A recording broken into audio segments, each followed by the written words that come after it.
Hello, welcome to Soul Sessions. Welcome to Soul Sessions. Thank you so much, Sam, for coming on. Thank you, Kathy, for having me. Really appreciate it. Yeah, I love being here. I just want to know more about you. And really just want to start, from way back when and talk about how you got into music and your journey through it, what you're doing now, and what your plans are for the future. Yeah. But first of all, what are you listening to right now? Like what album am I listening to right now? Sure. Like as of yesterday? Okay, so first, let me back it up. Are you Apple Music, Spotify? I know everybody has all their opinions. That is the quandary because I'm an analog boy in a digital world. So I have an extensive vinyl collection, an extensive CD collection, DVDs, all the physical things because I'm a nerd.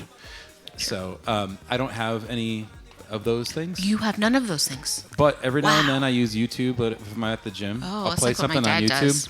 I like podcasts a lot too. Okay. So I have like the app for that, like for the Apple and everything. But with music, I typically will go find, like yesterday, here's a good example. Yesterday, I believe it was yesterday, that Jill Scott's new album just came out, and it's ridiculous. It sounds so human, like in this mechanical world that we're in, and it feels like she backed away from the machine, and she just went, "Here's me as a human," And but that's what I've been listening to. That, and there's a gal. Her name's Rochelle Jordan. She just put out like this house. It sounds like old. I'm from Chicago, so I grew up in the 90s when house was the thing. And she just put out this ridiculous album. It's so good. It's like almost 20 songs, and it's so good. Anyway, yeah. I think it's called Through the Wall. That's what I'm listening. Those are the last two. As of yesterday, literally just yesterday. Okay. Finally got into those. I was anticipating them. So I was wondering why Jill was on my Instagram feed a lot lately. Yeah. Yeah, I was like, what's happening? She's so many things. She's lots of things. So I was like, okay, that makes sense. Now I'll have to listen to that. Yeah, but what I do, if I love an album, and I will do that with these two albums, I will find them physically, and I will go on Amazon and either order the CD or order the vinyl. Okay. Depends. I'll probably get CDs. I still have a love for CDs over vinyl, because that's just my era. And they're so compact. I don't know, like they're just so fun to. Man, I just miss reading the liner notes and everything. Like. I would, even the cassette singles, like back in the 90s, like I'd sit there and I'd be like, oh, Tupac, Dear Mama has a sample of, right. You learn about all the different artists that they were into that went into making those beats and those, those songs. Like I was raised in kind of a religious environment. And so I was only introduced to church music. And so I had to search out all the music that I love, which is the music basically that I played today. Like it's just stuff I found on my own. But I think hip hop was a big part of that because hip hop was sampling so much stuff from the 70s. And so I think one of my earliest memories of, I don't know, this was like as a child, you remember those old Casio keyboards? Like the ones that had the preloaded little, like really corny, almost elevator tunes, renditions of songs. Yeah. There was a song on there, and I didn't know what it was. I don't think I could read at the time, right? Like I was this little 4-year-old or something, and I was laying on my uncle's floor in his basement, and I just kept playing this song over and over and over, and I was like, why do I like this so much? What is it about these chords? Even though it's so corny sounding, there's something about it that I love. And then it wasn't until I think a senior in high school that I found out what the song was, because I heard it with vocals. It was Just the Way You Are by Billy Joel, and I was just like, oh my gosh, it's the jazzy roads and it's the nuances, and it's something I think I don't want to slam the world that we live in, but I feel like anything that's in the mainstream, it feels very it lacks nuance, and I mean that in like not just chord structures, but lyrics, the content, and I don't know. Yeah, it doesn't feel authentic, right? So it doesn't mean that there aren't people like that. Like I would say, like sometimes they pop up. Like when I heard the I like the last two Bruno Mars records a lot. I thought that Silk Sonic was insane. It was very good. But you know, it's really hard to come by authenticity. I think that's just hard in general. People don't find it. I think you can look at somebody like him and you're like, he's authentic. You know he's authentic. And I think, sorry, I'm being Mr. Opinions, but I also feel like this is your show. Run it. We are in a place that's so all about, even the word, like it bothers me, like around 96 and 97. I think it was 96. Yeah. Do you remember the parental advisory logos on CDs? Yeah. And so it used to say explicit lyrics, right, until I believe it was 96, 97 is where they changed it to explicit content. Well, now fast forward, here we are in this content age. And the word content, even, to me, can also be said another way, which is content. And I feel like we're not content in this society. And it seems like just it's all about content. Can you imagine? I saw some meme the other day. It was like, can you imagine Kurt Cobain being somebody telling him like, hey, if you create yourself a TikTok, you'll blow up. You know, it's like that wouldn't have gotten those songs. He had to live life. You know, he had to experience pain. He had to experience joy. He had to experience growth. And I think a lot of people want to short track that. I don't know. So I've had a fun journey. I enjoy the process of making things, and it's really fun to perform, especially to you all tonight. This was a real joy for me, because a lot of times I'm playing in, you know, places that I'm just background music, and that's okay too, because I'm blessed to feed my children, you know, through playing cover songs. But I could just feel your energy and your love tonight. Thank you, and it makes it worth it, you know. So let's go back. You mentioned religious upbringing. Oh, yeah. So you were seeking out music any way you could. I mean, when did you actually realize, like, hey, I can sing? I mean, or maybe better than the average person. This could be a thing for me. Mm-hmm. How did you navigate that in Chicago? Yeah, was that outside of Chicago. Outside okay. Suburbs, northwest suburbs is where I grew up. Yeah, so I think I was always into R&B. Like that was my favorite kind of music growing up. And so I think my first CD that I ever owned that wasn't Christian was my mom let me get the Bodyguard soundtrack. And what, you know, bless your mom, because that soundtrack. Oh man, what a great soundtrack. I wanted to be Kevin Costner. I mean, of course you did. What a good soundtrack. I mean, we had this like sax, the whole the cover. Okay, she made songs that were already spectacular, even better. Mm-hmm. How? It's like, how's that possible? How did she take Shaka Khan's "I'm Every Woman"? And I mean, I swear to you, I love Shaka Khan. I love Rufus. I love all those groups, but Whitney. Hats off to Whitney for having the greatest recorded voice in history, as far as I'm concerned. So, but you know, that's a opinion that I'm right about. So you got your soundtrack, and that I got my soundtrack. Yeah, and you know, it's funny. I connected with obviously the Whitney songs because, well, I Have Nothing. Oh, David Foster wrote that one, but Lovely Day was on there. Soul System covered true. Bill Withers. Yeah. That grabbed really me. good. That was huge. Mm-hmm. And then it was like, okay, what else can I get, Mom? What other soundtracks will you let me? So then it was like Free Willy soundtrack. It was like, oh, SWV's got the Human Nature remix of, you know, so those are the first SWV, Jodeci, Boyz II Men, like all that kind of stuff. And I think somewhere in there, that's where I figured it out after puberty, like probably 8th grade, 9th grade, really started to hone in on being able to sing along with like Usher and being like, oh my gosh, I can hit those notes and I can, you know, and like it's sort of about emulation, I think, for a while when you're discovering your voice, you know, like you're just like, how do I mimic Mary J. Blige? How do I mimic Coco and her vibrato? How do I figure this out? And then there are tools essentially that you pick up. but then you find your own thing eventually. And I think that rock music led me to the next chapter because I got into rock bands, and that's when I started recording music. So, and then it all kind of came full circle, and I started integrating like my R&B influences into rock and pop and electronic and other things after. So, did you take any music lessons? Did you do anything like that? Did you participate in anything in school or? Yeah, so I took piano for about a year and a half, and my teacher wanted to pull her hair out because I had no attention span. She's like, Sam, if Batman comes through that door, I don't want you to stop looking at this sheet, And I never really memorized how to read even the stuff. I would just, okay, she played that, okay, I can pick. I still to this day don't know how to play keyboard, but I know how to figure it out, like when I'm recording. But don't ask me to play it live, So yeah, that was my first experience. But my sister kind of ascended way past me.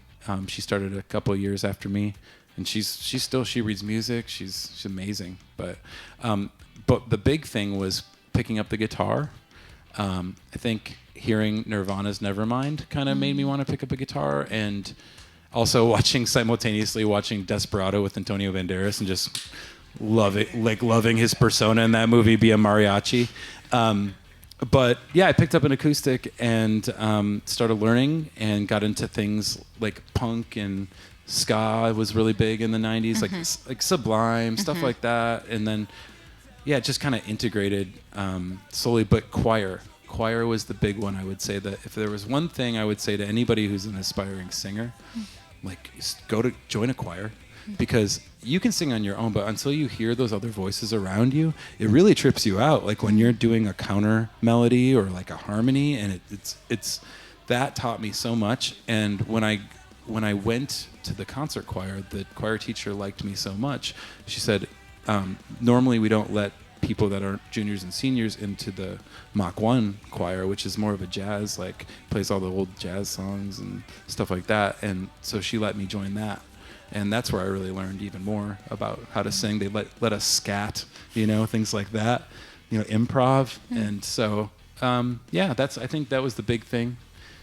That's my only training. Other than that, I'm self-taught. I just figure things out. I like a lot of songs with a lot of different nuances and different chords. And so I've forced myself to, I think covers has really helped me too, like learning more about chords and things like that. So by the time you were in high school, where were you geographically? I was in Chicago. You're still there. Okay. Yeah. So then what happens? Where'd you go? What'd you do? So I spent 10 years from when I graduated in 2001, and I started recording albums. And I was those 10 years, I was in 3 different groups. I was in like an indie rock, pop punk kind of emo band. We were part of the whole Chicago, like Fall Out Boy, Plain White Tees, The Academy Is. Those were some of my really good friends. I don't know if you ever heard of that band. Yes, of course I have. Yeah, I opened for them several times. Oh, that's super cool. Our bass player of my band Dorm Life gave Adam Siska bass lessons. Their bass player. That's so cool. So, yeah, we have little history there with the pop punk, emo, whatever you want to call that community. But then I kind of started a new thing, like. At the time I was in this band Midwest Blue, and Fall Out Boy was about to blow up, and we just quit doing that style. And I started an acoustic band, and my sister ended up joining on piano, and we took like a hard left turn. And I remember we talked to a couple labels, but they're like, you need to add electric guitar. I'm like, that's the point. We don't want to do that, things like that. So it's really more important. It's always been more important to me to do, it may sound selfish, but just to do what I feel is right for that project, or I need total creative control. You know what I mean?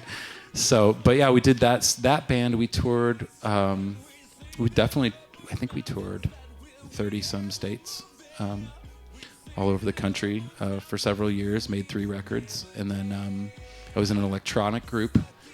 This was around the time that, in 2 years we made 3 albums, and we did it in a spare bedroom. And so this is like 2009, and this is when that was not like the normal thing was you'd show up to a show and there'd be a band playing or something. we'd go there with a laptop and a keyboard and a microphone, and we were called Boom Juice. Like we were just this weird. I had this hoodie that said Juice. He had Boom, and that's what we. That was what we did. This is my buddy here. But yeah, that was not the norm. And then you fast forward, that is the norm now, is laptops and keyboards and stuff. So it's kind of cool to like be. I feel like I've been in a lot of places where things were happening, and like before they got big, but then I always cut out. I always just take a left turn out. Like I'm like, it's gonna get saturated. I don't know if I don't want to reinvent the wheel. You know, like I want to just innovate. You know, that's more important to me. But so that's what I did for 10 years. I made 10 records, and then I moved to upstate New York and took a hiatus, started a family, managed a campground. I worked at a KOA. And then music kind of chased me back. It was like, you got to make a living. You don't really like this job anymore. So I decided to start doing this, like playing covers for a living. And that was my ticket back in to making records again. So I started with that cover album, and then I did these 3 records. And I also did a score for a documentary film. That's cool. That's what I've done thus far. Okay, so I just have a general question about albums, because through Soul Sessions, I've been following a lot of local artists, and I'll find some that have a lot of projects in seemingly completion, and then I follow some that it seems like they've been performing for a long time and have a lot of singles. So what propels you or helped you to create so many completed projects, albums? Instead of single here, single there, how do you go about coming up with the concept, or is that how you even do it? I don't know if it's the same for everybody. I don't know what their process is. I think 1998 is when I got my hands on a 4-track, which I don't know if you guys ever heard of a 4-track before, but it was this like box-like device that you put cassettes in, and you only had 4 tracks to record on.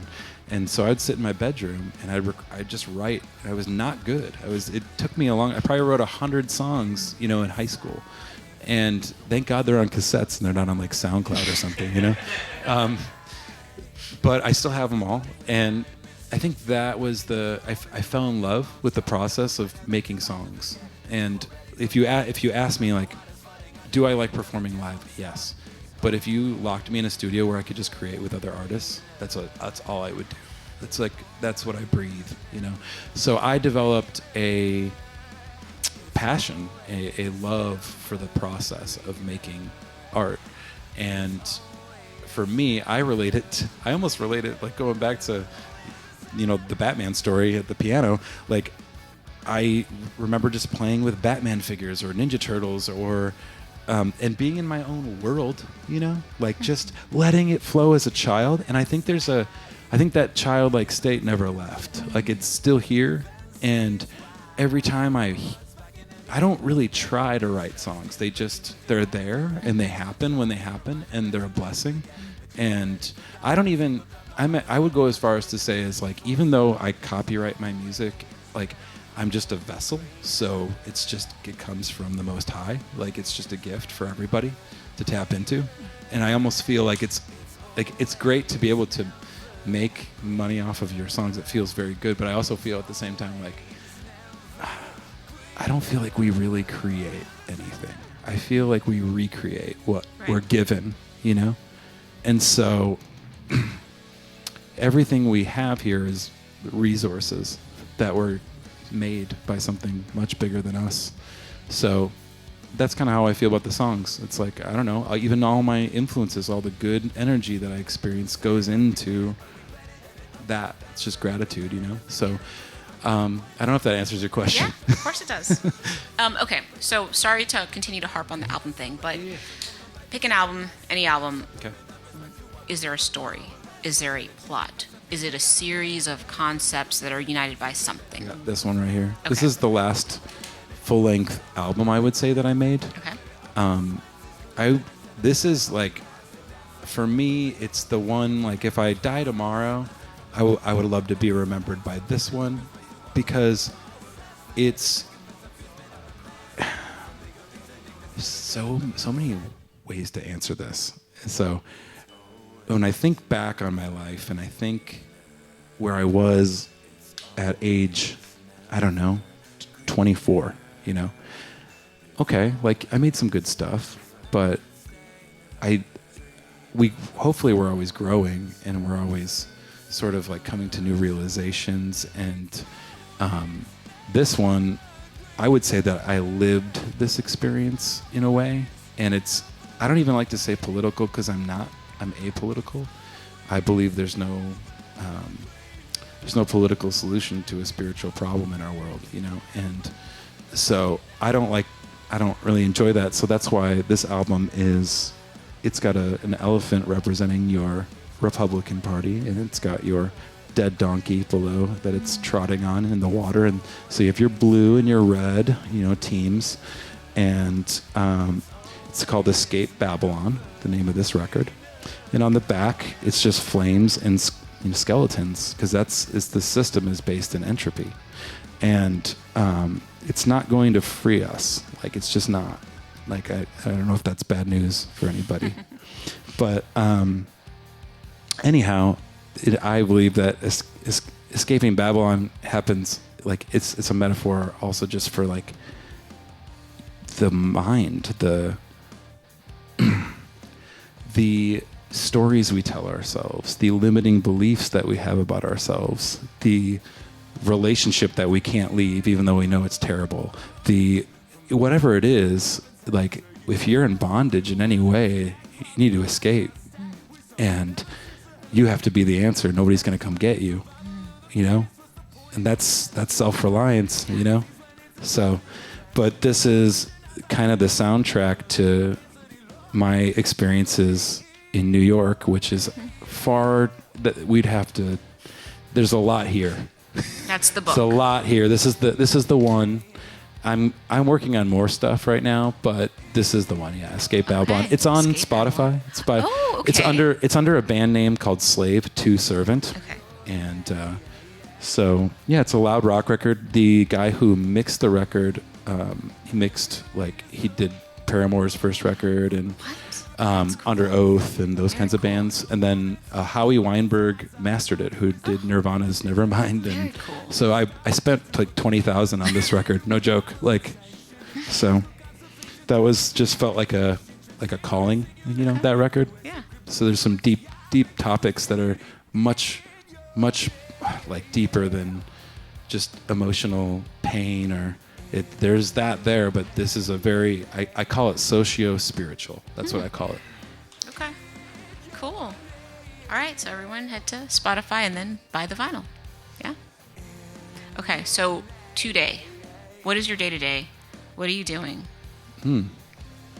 Well, I'm a father. Okay.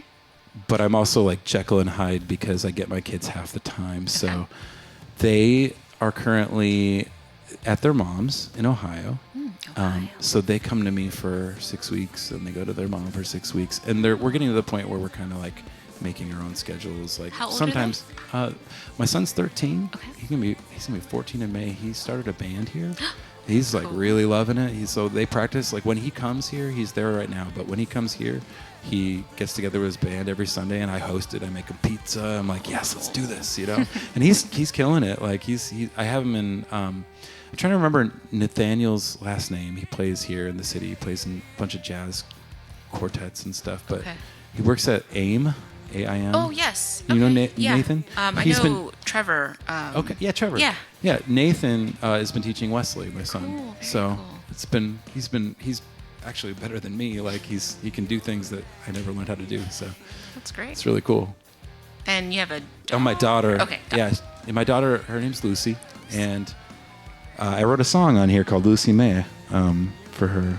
And I don't know. You ever? This is an odd thing to say, but I feel like she's my soulmate. Not odd. I hear you. And she has a wisdom about her. She's like an oracle. She just, an inner wisdom that teaches me. You know what I'm saying? Like, How old is she? She is 12. Okay. Yeah, but she has taught me through my hardest times when, like, you know, when her mom and I split, like, she showed me this unconditional love, and it's just so beautiful. And she was like the redemption, like when I could have been like, I hate women, or like, you know, this I knew she needed me to guide her, but what I didn't know is she was going to guide me too. So she is, I could just gush about Lucy all day. So that's awesome. Okay, so you're a father. What else do you do? So I book gigs. Like I've been making, this is my 10th year playing cover songs for a living. Cool. So here we are, 2026. And so I solely make a living off of performing at, I really love wineries. That's my favorite. I like weddings. I like things like that. But I'm new to the area, so I'm kind of just taking whatever I can get within reason.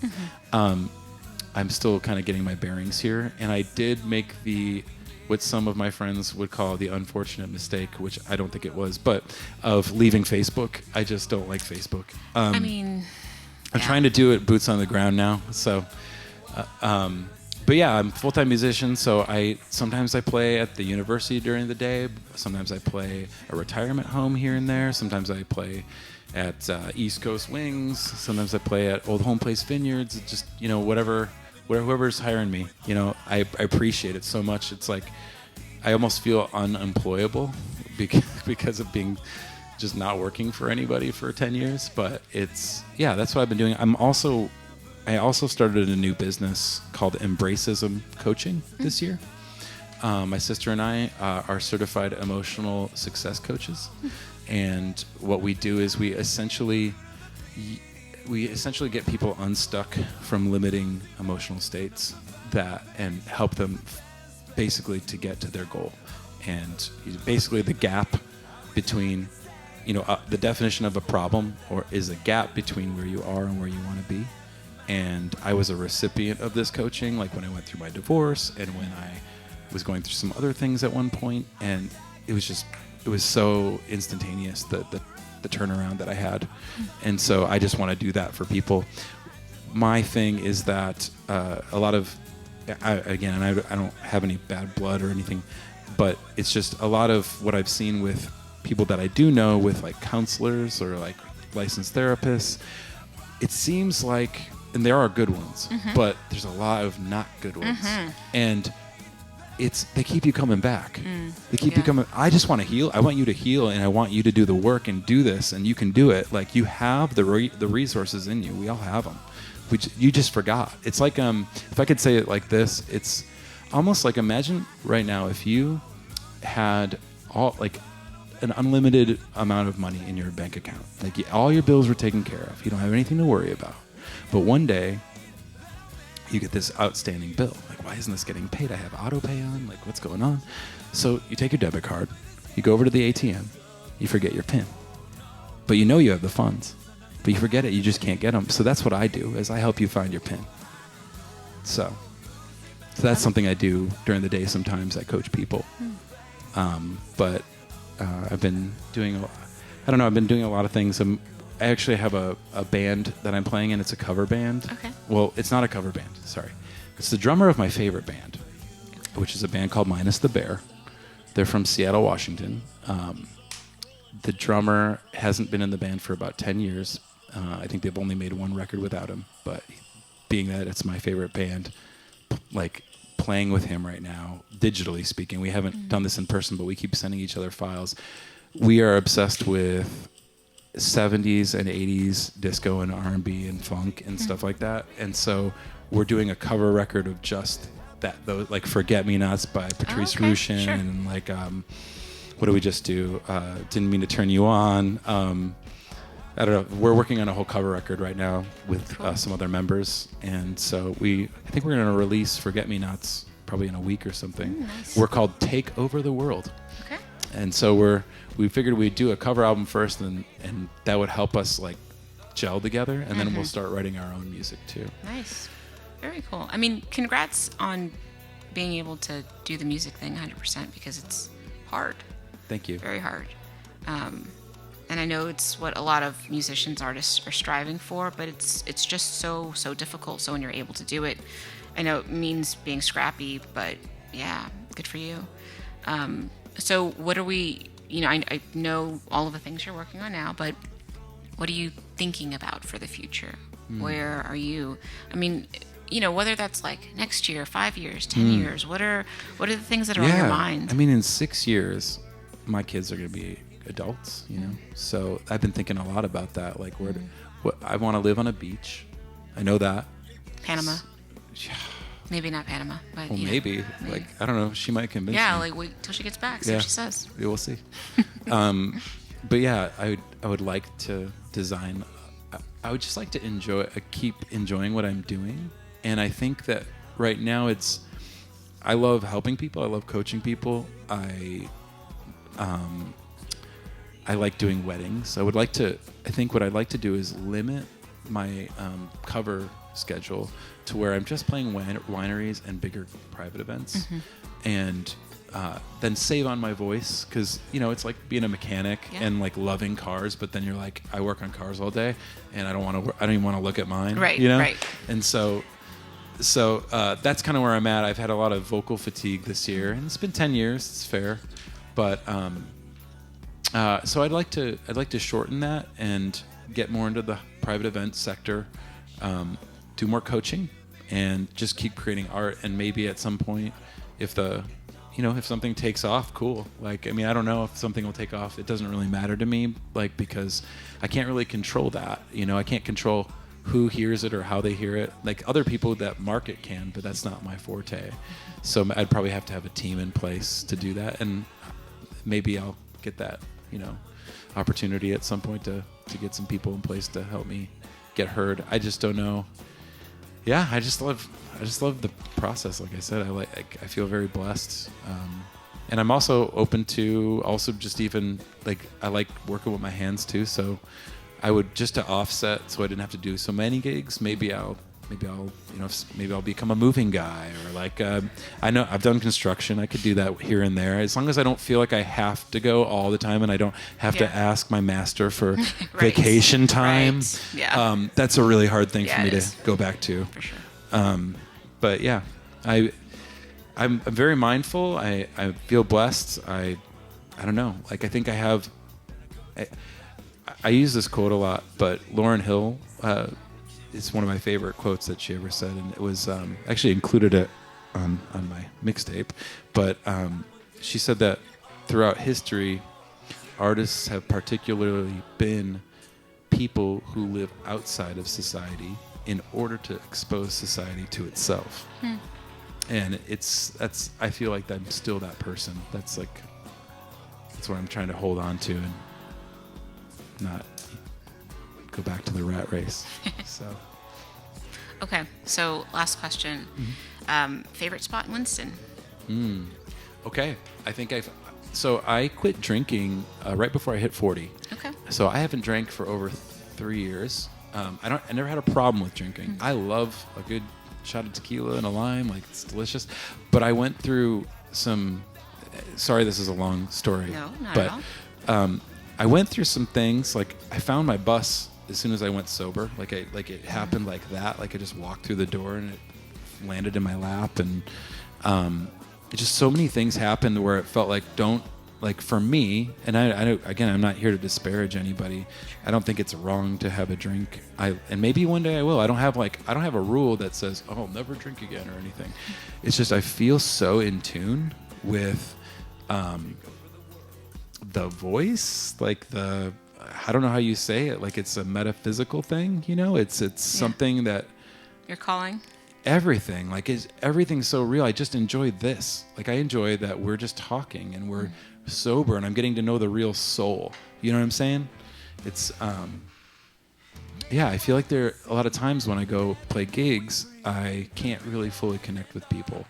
It's not bad. It's just the way I feel. This is like my way of life right now. Maybe it'll be my 40s like this. But that being said, I love coffee. So there's Remedy. That place is my favorite place right now. Remedy's cool. In Winston. Oh my gosh, I love it.